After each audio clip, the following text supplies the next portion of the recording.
guys, welcome back to my channel, How to Move to US. My name is Yasa, I'm a violinist and I moved here from Saint Petersburg, Russia, let's say 9 years ago, all by myself.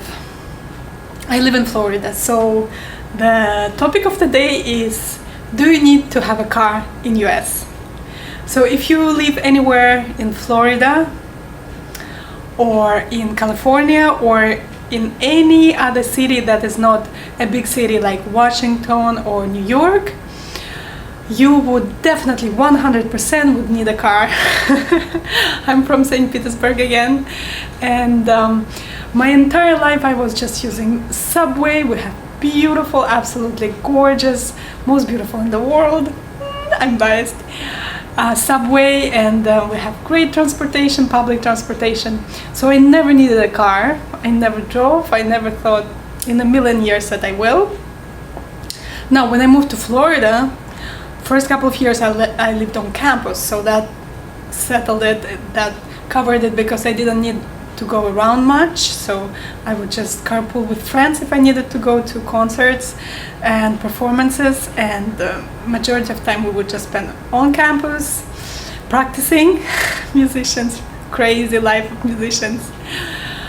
But of course, after I graduated, I needed a car, so I got my license. And in America, you need to know that your license is also your ID, equivalent of your passport. So wherever you travel, for example, in the States, for example, from Florida to New York, you don't need to bring your passport. You can just bring your ID, which is your driving license. So you can present this little card instead of bringing a big passport. It was so cool for me for a while to just travel with my driving license. Well, I got distracted. So you definitely need to learn how to drive. So in Florida, it's much easier to get license, so I've heard, than in any other country, because it's such a need here. And basically kids, teenagers, starting with I think 14 years old or 15 years old, starting to drive with someone accompanying them. It's called learner's permit. And you know, even old gentlemen, my abuelo, how I call him, my old gentleman friend, my grandpa, my Spanish grandpa, his name is Lorenzo. Hi Lorenzo! He is 92 years old and he still drives. So it's a really basic need here to go to a doctor, to go to a store, just to get your groceries, to go to pick up your kids from school. Anything you need to do, you will be doing driving. You're gonna use your car, because public transportation is really not reliable here. It's very rare. It goes on certain routes, so you won't be able to get to the place where you need at the time that you need. And no subway, of course. We have Tri-Rail that runs in South Florida. It's a train that is also sometimes not reliable time-wise. It's costly, and it's long. It takes a long time to get from a smaller city, for example, to the capital. Our capital, Miami. Of course, it's not the capital of Florida. I'm just saying Miami is a party city, but famous all over the world. So you will need to learn how to drive. So I recommend to start in your home country. I took a couple of lessons in Russia, maybe 10 lessons, and then the majority of driving already I've done here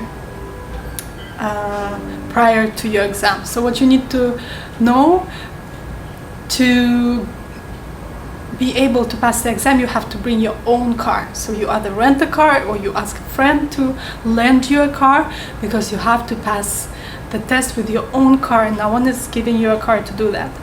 And you can do automatic, which is a great thing, because I think in Russia it's still a standard to do a stick and to pass exam with a car that has a stick shift. Thank goodness in the United States you can do manual, so it's 100 times easier. I never learned how to drive stick, but I got pretty decent with driving manual, although with pandemic I'm so out of shape, so out of practice.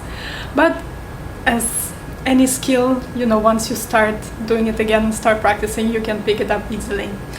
So yeah, plan on getting a car, at least some used car. Cars here are not that expensive compared to other parts of the world because it's such a huge market again, and the capitalistic nature of American mindset, consumerism. We want to buy new cars every year, so we get rid of or we exchange the cars that we had for newer ones. So there is a huge market for used cars here, so you can get a car as cheap as $1,000, which won't be too reliable. So maybe you need to plan on 3, 5, 7,000 to get something at least drivable, and then you can get maybe Toyota Corolla 2016. My car, I think it was $16,000 or something around that, $17,000. So it's still not the newest car, but it's as good as new, right?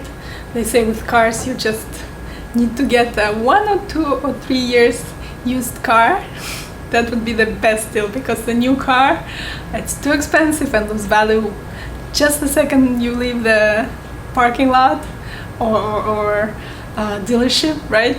And with 2 beat up of the car, it's probably gonna break a lot. So 2-3 years used car is your best deal. Anyways, good luck learning how to drive, and please know that in Florida it's not that difficult. With manual cars you can pretty much get the hang of it. Oh, and another thing, the signs in US are so different from Russia. So different, they're much easier. You know, when you have to stop, I remember when you have to stop, you just see a sign that says stop, basically. That's how easy it is. I remember in Germany we couldn't figure out when we were driving what those signs mean, and in Russia, you know, it's actually, I think for the stop sign, it's a sign of stop. It doesn't spell it out for you, stop. So the signs are much easier to learn. They're different than in other countries, different than in Russia, but much easier to learn for, I guess, to make it simpler, which I think is not a bad thing. Come on, the simpler the better, right? You already have so much to think about when you drive, and the simpler the signs are, the better. So 2 parts of the test, you know that, right? 2 parts of the test. First, computer test, you need to know all the rules, all the signs, and then actual driving. Alright, good luck. I passed my test from a second time only. I didn't pass first time.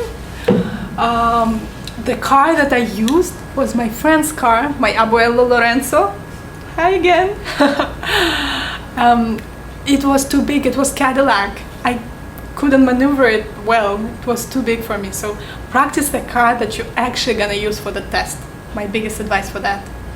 And then just be confident, you're gonna do it. I passed the computer test, aka written test, easily, but driving only second time.